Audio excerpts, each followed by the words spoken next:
لكم من حديقة مدرستنا القوادرية يوسف. شكرا يعطيك. بسم الله الرحمن الرحيم، الصلاة والسلام على أشرف المرسلين. عندما نبحث عن كلمات شكر وتقدير للآخرين فإن أجمل عبارات الشكر والتقدير لابد أن تسبق حروفنا وتنهي سطورنا، معبرة عن صدق المعاني النابعة من قلوبنا لهؤلاء. شكرا لكم سادتي سيداتي موظفو البنك، من المدير إلى أبسط عامل، من أعماق قلوبنا. نحن تلاميذ مدرسة قوادرية يوسف الابتدائية، على استضافتكم لنا في مؤسستكم البنكية. وكاين الخدمات الإدارية اللي ما تستقبلش الجمهور، ما تستقبلش مباشرة الجمهور. نبديو هنا المكلف الزبائن، كيجي الإنسان كان الزبون يجي عنده هو يوجهه مصلحة الصندوق الشفيهة اللي بيشوتي يقوم بعمليات بنكية باش تولي انت زبون تحلو حساب بنكي، نحلو حساب بنكي. كي نحلو الحساب بنكي واش نعطيوه معاه؟ نعطيوه دفتر الصكوك وبطاقة السحب. ما هي الشروط الواجب توفرها لدى موظفي بنك؟ يكون جزائري متحصل على شهاده في الميدان. نقوم بالعمليات تاع امضاء في الصكوك، نفيريفي لهم لي شيك، يملأه يدير المبلغ اللي راه باغي يخرجه، صداقه مع امين الشباك يقوم بعمليات.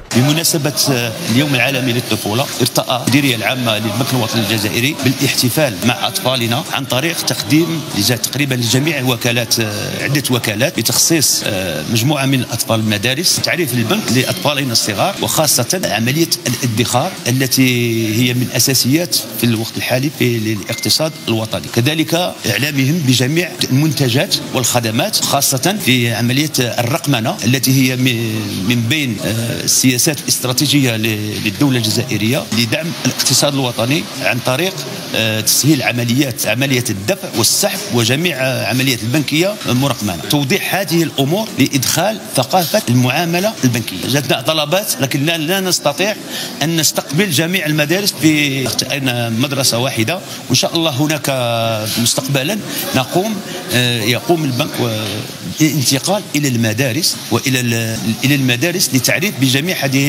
هذه المنتجات، وخاصة المنتوج الذي هو منتوج استراتيجي وهو التمويل الإسلامي أو الصيرفة الإسلامية في تمويل جميع عمليات البنك. هناك يوم ثاني ب 13 جوان يعني الأسبوع المقبل، ويكون بمناسبة تأسيس البنك الوطني الجزائري 13 جوان 1966. احتفالا سوف نقوم بدعوة القسم المتوسط. كالعادة البنك الوطني الجزائري سباقا بمناسبة اليوم العالمي للطفولة قام بمبادرة طيبة من المديرية العامة والمديرية الجهوية بمصرانيم بشرح وتوضيح كافة المعاملات البنكية الخاصة بالبنك الوطني الجزائري. ومن خلال عيد الطفولة حبينا نروحوا للشريحة التلاميذ باش نفهموهم ما دور البنك الوطني الجزائري أو البنك بصفة عامة في تمويل الاقتصاد الوطني.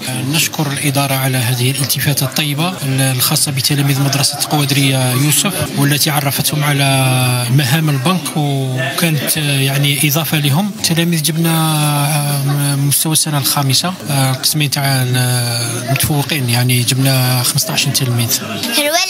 أدرس في مدرسة قوادرية يوسف السنة الخامسة ابتدائي، حصلت على معدل 9.64. لقد اكتسبت عدة معلومات وأنا فرحة ومسرورة بهذه الزيارة، وأشكر كل موظفين البنك على الجولة التي قدموها لنا، وأتمنى عيد سعيد لجميع أطفال العالم. الدوري أشكر كل موظفين البنك الجزائري على كل شيء قدموه لنا. بوعلام محمد رايان، أشكر كل من ساعدنا، كل من قدم لنا هذه الخدمات. أتمنى عيد سعيد لكل طفل من أطفال العالم. أنا اسمي بوعلام أحمد أنس، أدرس في السنة الخامسة ابتدائي، تحصلت على معدل 9.64 38. أشكر كل من قدم لنا هذه الخدمات وكل من قدم لنا هذه الهدايا وكل من تعب من أجلنا وتعلمنا كل خدمات البنك.